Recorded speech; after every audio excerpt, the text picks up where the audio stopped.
داشتیم از مشهد می‌اومدیم یه دفعه اومد بعدی پیچید جلومون اومد پیچیدون تو کشیدن من یه دونه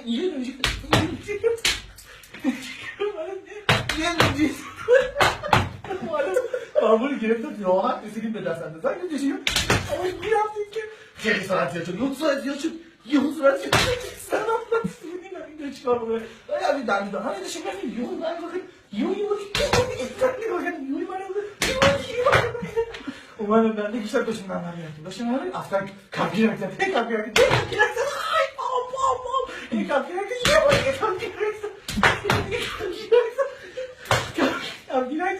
من ایستادم بودم آقا چیه مگه؟ آقا چیه مگه من چیکار کنم؟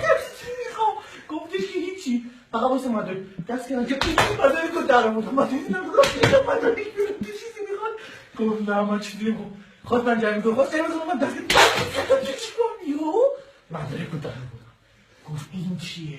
گفتم ریحنگن آقا یه دقیقه داشتم گل میاد داشتم میرفتیم میرفتیم کی خدا من کردیم اومدیم جلوتر یهو این چی خدای من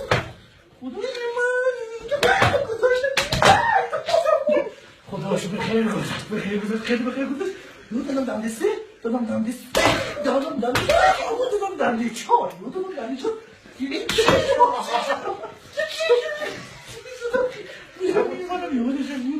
کشیدم من بود یهو ایستاد گریدم من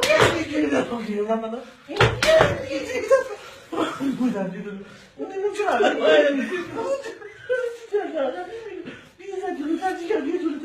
کمک رنده من خواب بود گفتم چرا خوابی؟ گفتم چرا خوابی؟